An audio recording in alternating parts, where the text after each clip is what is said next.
So hello out there. Hope this finds you divinely well. I thought I'd tap in and just share a teaching that I have found deeply profound in courting my consciousness and really using this guidance as a way to hone me back into how to remain at peace and enjoy amidst whatever I'm wherever I am, whatever I'm moving towards, or whatever my intentions are or goals are. This piece really has helped me as far as being able to just settle in and trust in what is, trust in the moment, trust in whatever is unfolding is divinely perfect. So let's say you have a goal. You have a goal. Let's see. Let's say you have a goal to succeed in a new arena. So you're moving from the corporate world into your artistry. So you want to be a jewelry designer or a writer. And you have this goal that you'll get out. You'll leave your corporate job, and within a year you're going to have your whole jewelry line, or make or have a first draft or a final draft of your first book. And then your intention is for this to be a success. So you have your book published, and it's carried by one of the big names in whatever the arena that you're going to publish your book, or your jewelry design is now on the cover of InStyle and the Yoga Journal, etc. Okay, so these are your intentions. This is what you want to create, and you'd like to do this within a year.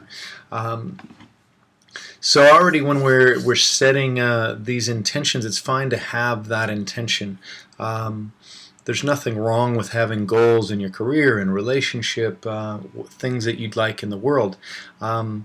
It's from the Eastern traditional teachings, the teaching is to let go of desire, to completely just step out of the world and let go of anything in it, because from the Vedic perspective, it's all an illusion.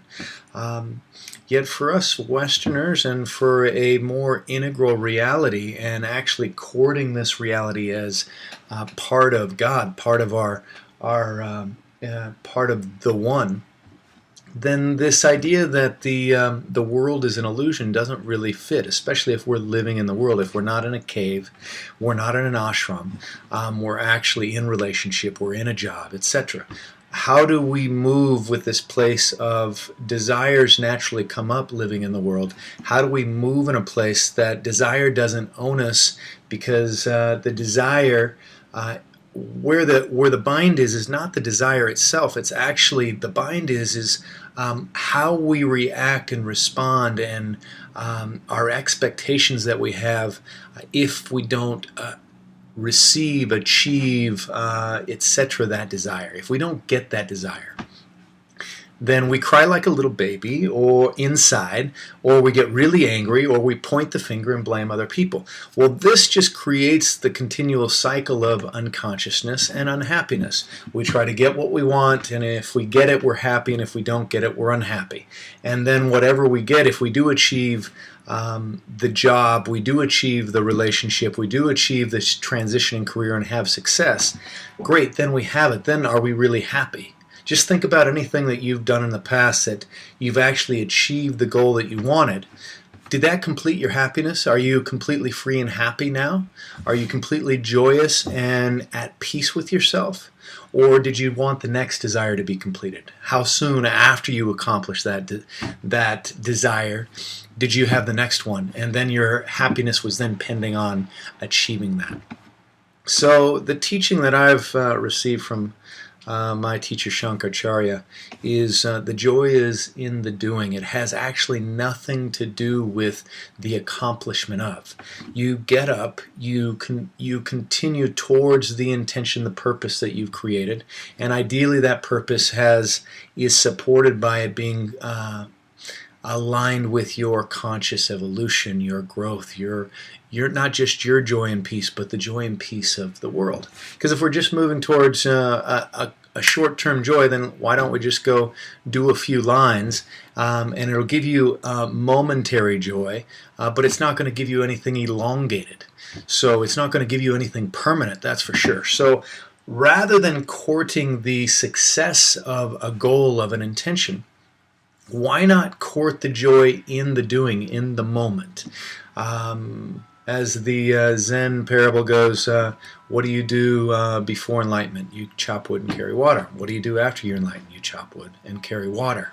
The difference is the internal experience. So if we can court those internal experiences of what the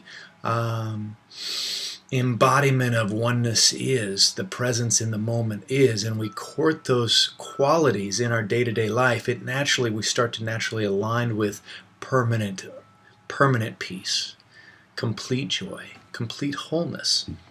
So how do we do this? We get up, and yes, we still move towards creating that jewelry line, that writing that book, and moving towards the completion and even success of that, the marketing, etc. Yet our happiness is not based on whether it succeeds or not, or even if you even finish the book or even create a jewelry line. The joy isn't actually the participation in life and continuing towards an intention, a purpose, a desire, and you're actually embodying that joy. You're choosing to court joy in the movement towards that desire, the movement towards that fulfillment of that desire. But it's not based on the fulfillment, because that's where we get bound. If our happiness is based, our peace is based on the fulfillment, sometimes we're going to win and sometimes we're going to lose. And even if we do win, then we've just like I walked you through, something that you've achieved in the past, here we are still trying to get the next desire, and it's not getting us any bloody closer to wholeness, completeness, peace, living from that place of peace. So what do? We set an intention. We court qualities. We surround that intention with qualities that support the cultivation of joy, of peace, not just for ourselves, but for everyone around us, for the world. So if our intention, our desire is just to make more money, no matter how it comes, then there's naturally already a bind in even that intention. So we've got to have a conscious intention that is in support not just of us, but of the unity of, or the one, right? The one world. So in support of our neighbor, in support of an evolution of consciousness in the world. So if we have that intention, we then surround those qualities with that intention that are supportive for a more positive outlook in the world. Then we court the joy in the doing, in the moving towards that intention, rather than getting and attaining. This is a big task, because we're so ingrained and entrained on getting our satisfaction by the success, by the completion, by the reward. And it's a shifting of perspective of courting the movement towards rather than getting the reward. If you can do this, then there's peace and joy along the whole road, and you're not pending your happiness on something in the future which may or may not ever come. You're courting the moment, the joy in the moment. There's more to this, but this is a nice little sliver to consider.